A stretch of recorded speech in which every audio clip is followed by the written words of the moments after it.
C'est une vidéo un petit peu spéciale. En fait, il s'est passé quelque chose, un fait divers, là où j'habite, au Maroc.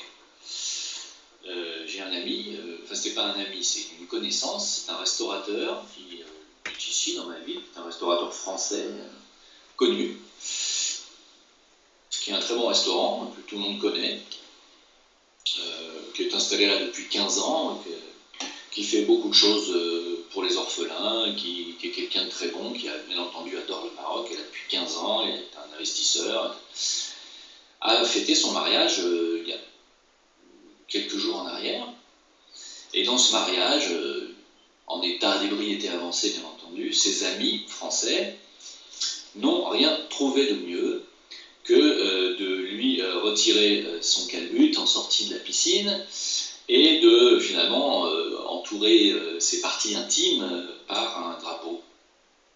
Malheureusement, c'était un drapeau marocain. La vidéo a choqué les internautes sur les réseaux sociaux. La police judiciaire de Marrakech a ouvert, mardi soir, une enquête sous la supervision du parquet compétent en vue d'élucider les tenants et aboutissants de l'outrage porté au drapeau marocain par un citoyen français résidant au Maroc dans cette vidéo. Dans un communiqué, la DGSN a indiqué que les services de sûreté ont rapidement réagi à cette vidéo publiée sur YouTube, montrant un Français de 61 ans perpétrant des actes suggestifs qui méprisent le drapeau national, ce qui a nécessité de le soumettre à une enquête judiciaire.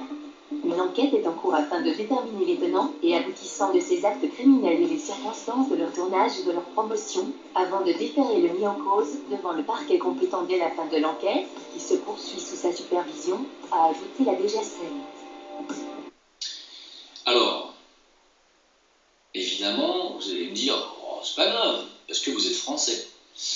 Mais sachez que dans n'importe quel pays du monde, ceci est considéré comme une insulte à la nation et comme un acte extrêmement répréhensible. Alors je sais que pour la France, ça vous vous paraît pas grave. Et c'est justement pour ça que je fais cette cellule, c'est pour que vous compreniez à quel point, dans notre pays, je parle de la France, nous avons été dénationalisés, nous sommes dépatriotisés, et pour les Français aujourd'hui, le drapeau français ne signifie plus rien. Alors, qu'est-il arrivé à cette personne? Eh bien, malheureusement pour lui, ses amis ont mis cette vidéo sur Facebook. C'est là où je vous dis, Facebook est un outil de renseignement extraordinaire, c'est que bien entendu, les services de renseignement lui sont tombés dessus, et ils sont tombés sur cette vidéo, il a été interpellé, bien sûr, il a passé 24 heures en garde à vue, bien sûr, et il est aujourd'hui en liberté, sous caution, et il va être jugé lundi, et il risque une grosse amende, il risque de la prison ferme, il risque l'expulsion éventuellement aussi du territoire. Ce qui est, attention, je ne le critique pas, ce qui est, je trouve absolument, c'est normal, et même ma femme qui est philippine m'a dit, mais c'est extrêmement grave ce qu'il a fait. Quand je lui ai montré la vidéo, elle m'a dit, oh, mais qu'est-ce qu'ils font? Ils mettent le drapeau autour de son... Ah oui, c'est parti, oui. Elle m'a dit, mais ils sont dingues, mais tu fais ça aux Philippines, tu vas en tôle.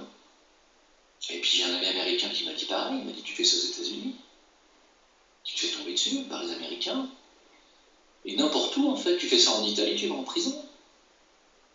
Et ma femme m'a même dit aux Philippines, si tu chantes l'hymne national philippin pas correctement devant un policier, tu vas en tôle. Il y a même un ressortissant étranger, alors je ne sais pas de quelle nationalité, qui était aux Philippines, il a fait mumuse avec le drapeau comme ça, il a fait le con, il s'est fait expulser, avec interdiction du territoire pour 6 ans. Alors, je dis ça, c'est pas ni pour enfoncer ce restaurateur que je respecte et que je connais, qui est un très bon gars et qui a bien entendu pas fait exprès. Ça, c'est pas à moi de faire ses excuses à sa place, hein. C'est à lui de faire une vidéo et de s'excuser auprès du peuple marocain qui a été choqué de ces photos, et je le comprends. Je dis juste simplement, j'essaie d'expliquer, à tout le monde d'ailleurs, à quel point pour les Français, même ceux qui habitent à l'étranger depuis longtemps, ou qui habitent au Maroc depuis longtemps, n'ont pas conscience d'abord du nationalisme et du patriotisme qui existent dans tous les pays du monde, au Maroc, partout, aux États-Unis, en Russie. Je ne pense pas que tu puisses t'amuser avec le drapeau russe comme ça, hein. Et en Turquie, où vous voulez. Hein.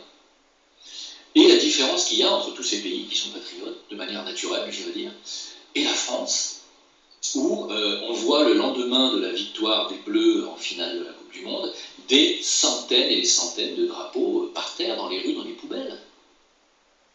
Où on voit des racailles de banlieue cramer des drapeaux français en permanence sur notre territoire sans être inquiétés par qui que ce soit.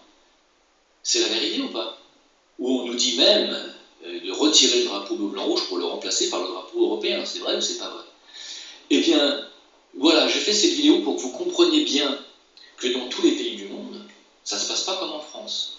Les peuples sont soudés, ont une forte identité nationale, et la forte identité nationale est représentée par le drapeau du pays. Alors vous allez me dire, mais c'est vraiment des considérations. Il y en a qui vont dire c'est des considérations de blaireau, avec de blaireau pour vous, parce que vous vivez en France et que vous êtes dans un pays où vous ne vous rendez pas compte que tout part en brioche, que le peuple français est totalement divisé, qu'on a au moins quatre divisions de Français différents, au moins 4, si ce n'est pas 5. Il y a des Français là, des Français là, des Français là, des Français là, et éventuellement là. C'est pas compliqué, hein. Il y a la France Mélenchon, la France le FN, ou ce qui reste de la droite, de l'extrême droite, nous dit-on, patriotique, nationaliste. Il y a la France musulmane, qu'on n'a rien à foutre de tout ça. Et puis, il y a la France catho, qui existe encore, hein, contrairement à ce qu'on nous dit. Il y a encore beaucoup de gens qui sont cathos-conservateurs. Et puis, il y a la France athée au milieu, gauchiste qui se reconnaît donc un peu chez personne, un peu plus chez Mélenchon peut-être. Et puis, il y a encore une autre France, celle qui se barre, comme moi, parce qu'elle ne se reconnaît dans aucune de ces Frances-là, qu'elle est fatiguée de voir cette désunion et cette déstructuration de l'identité nationale, et qu'elle voit qu'il n'y a aucun espoir, et qu'il préfère se barrer, comme Stéphane Blais, comme moi, et on n'est pas les deux seuls. Hein, Bonjour à tous, je fais cette petite vidéo pour répondre aux veilleurs non silencieux. Bon, il m'est souvent arrivé de reprendre quelques petits extraits de ces vidéos pour illustrer la thématique de mes vidéos, hein, car j'estimais qu'elles répondaient à certaines de mes thématiques. Mais comme vous allez le constater, je ne partage pas toujours ces idées, hein, surtout les idées qu'il développerait. Hein.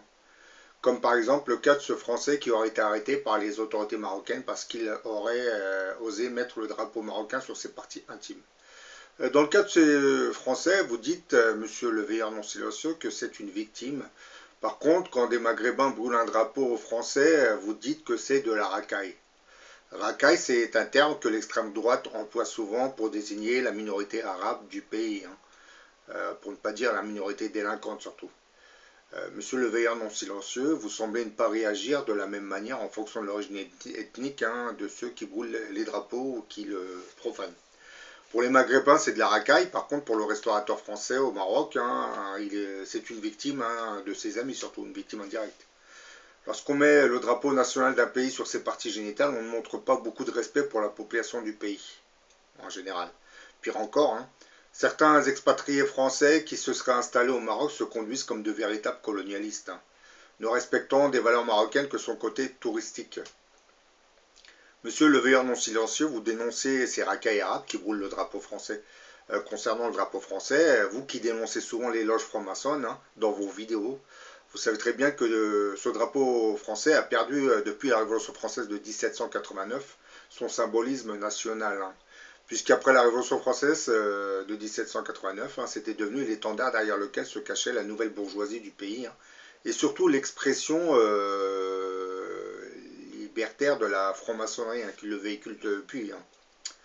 Et chanter la Marseillaise dans un stade de foot rempli de supporters complètement lobotomisés, encadrés par une fédération de football qui ne pense qu'au rendement financier, ne reflète plus vraiment le symbolisme national que revêtait ce drapeau multicolore pendant la Révolution française de 1789. La bourgeoisie régnante ou l'oligarchie se sert souvent de cet étendard bleu-blanc-rouge, hein, pour flatter votre ego nationaliste, hein, tout en mettant l'accent sur votre patriotisme. Ça permet entre autres à nos élites de vous passionner sur une vision nationaliste du pays tout en occultant la problématique économique qui est en grande partie responsable de tous nos problèmes sociaux. Depuis une centaine d'années, nos militaires ne combattent plus vraiment pour protéger le pays d'une quelconque invasion, hein, mais pour sauvegarder les intérêts économiques d'une oligarchie qui continuera d'exploiter cette vision patriotique que nous ferions du drapeau français. Donc, monsieur le veilleur non silencieux, où se trouverait le problème quand des jeunes maghrébins viennent siffler une Marseillaise, qui les discriminerait à longueur de journée et qui en fait serait exploité par les milieux sportifs afin d'aiguiser un nationalisme qui favoriserait son activité économique. Dans beaucoup de vos vidéos, vous vous en prenez au peuple de France en lui disant qu'il dort, il ne se réveille pas. Bah, c'est toujours facile de dire ça quand on s'installe dans un autre pays. Hein.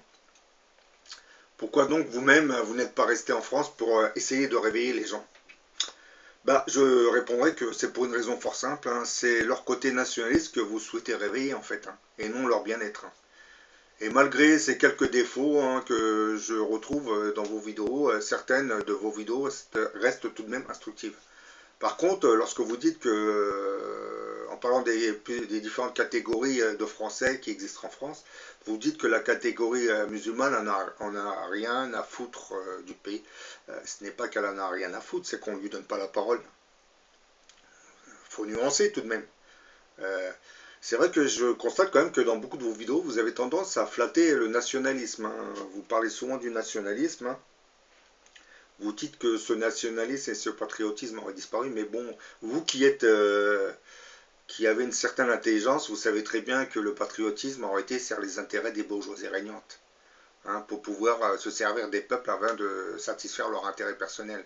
Toutes les guerres que nous avons depuis 100 ans, la Première Guerre mondiale, la Deuxième Guerre mondiale, hein, ce sont les oligarchies, les bourgeoisies qui se sont affrontées en se servant de la masse populaire. Donc eux, ils ont tout intérêt à flatter l'ego nationaliste et le patriotisme. Surtout que depuis 100 ans, vous savez très bien que nos gouvernements ont pratiquement perdu leur pouvoir et leur autorité, hein, puisque ce sont les grands groupes de la finance hein, qui composent nos banquiers et nos groupes industriels qui ont fini par prendre le pouvoir politique et économique du pays. Les hommes politiques sont devenus que de simples marionnettes. Hein. Ce qui vous explique pourquoi ils ne peuvent pas faire grand-chose contre la crise économique, hein, le chômage, tous ces problèmes sociaux. Hein. Et ils ne pourront jamais les résoudre, hein, puisqu'ils n'ont plus le vrai pouvoir, hein, le pouvoir, surtout le pouvoir économique, hein, se trouve aujourd'hui à Bruxelles, hein, où toutes les oligarchies viennent nous pondre leurs lois par l'intermédiaire du Parlement. Puisque aujourd'hui, vous savez que toutes ces multinationales envoient certains de ces émissaires avec des demandes de loi hein, qui serviraient leurs intérêts. Ce que je l'ai déjà dit dans d'autres vidéos. Hein. Ce qu'ils ne peuvent pas faire sur un niveau national, nos oligarchies essayent de le faire sur un niveau international à travers l'Europe. Donc flatter le patriotisme, c'est pas vraiment la bonne solution non plus. Donc monsieur le veilleur non silencieux, je trouve tout de même regrettable que vous flattiez, du moins vous regrettiez le nationalisme en France, hein, tout en sachant que vous vivez au Maroc, au milieu des Marocains. Et que ici, lorsque de jeunes maghrébins brûlent le drapeau, vous ne dites même pas pour quelles raisons ils en sont arrivés à ce stade. Parce qu'il y a toujours des raisons sociales, hein, discriminatoires. Vous vous permettez de dire que oui, voilà, la racaille brûle les drapeaux dans les banlieues. Oui, mais bon, il faut nous expliquer comment vivent cette minorité musulmane dans les banlieues. Il faut nous expliquer, vous avez quand même vécu en France, vous savez très bien ce que je suis en train de dire. Tous ces musulmans sont discriminés à longueur de journée par une police qui passe son temps à les contrôler. Hein. Et par contre, lorsqu'il y a une attaque terroriste, ils se cachent derrière des voitures en attendant les ordres. Mais bon, ça c'est un autre problème aussi. Et voilà, c'est toujours bien de vouloir flatter le nationalisme, mais dans ces conditions, il faut aller dans un pays qui est ultranationaliste, aller en Russie. Hein. En Russie, le nationalisme, avec Poutine, il exulte. Hein. Parce que c'est pas la meilleure des solutions. Lorsque M. le veilleur non silencieux nous dit que tous les pays protègent leur drapeau, non. En général, quand les peuples, à travers le drapeau, ce n'est plus les peuples que vous protégez aujourd'hui. Ce sont les oligarchies et le pouvoir économique des pays. Par exemple, en France, à travers le drapeau français, lorsque on le met en avant dans nos médias, c'est pour flatter cet égo nationaliste hein, qui, et lui, va servir les intérêts économiques de l'oligarchie. Surtout quand on parle du voile islamique, on met souvent en avant le drapeau français hein, pour dire oui, ici c'est la France.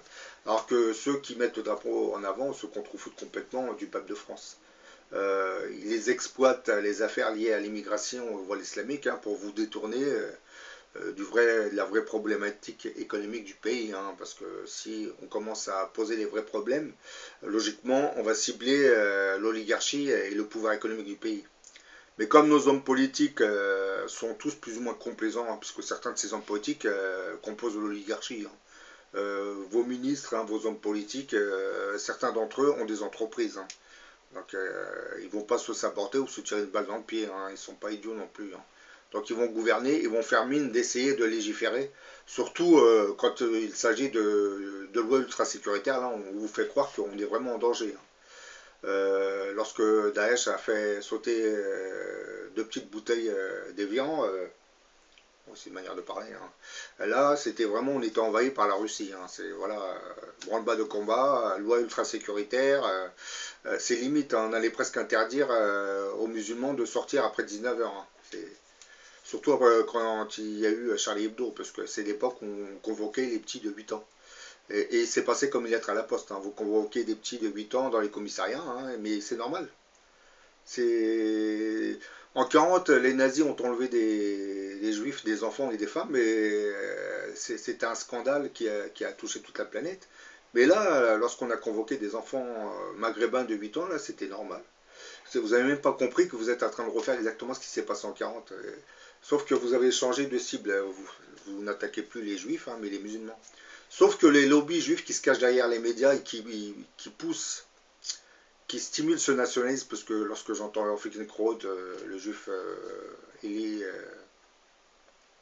Zemmour, j'allais dire, eux ils sont là pour flatter l'ego nationaliste. Hein. Ils ne savent pas que ce nationalisme français, lorsqu'il va prendre du pouvoir, il va se retourner aussi contre les populations juives. Bah oui, vous savez, le nationalisme, on ne le contrôle pas. Hein. Bon, j'en ai fini avec cette vidéo. Bah, si le veilleur non silencieux tombe sur ma vidéo, bah, vous avez vu, je pense qu'il a vu avec quoi j'ai illustré cette vidéo. Hein.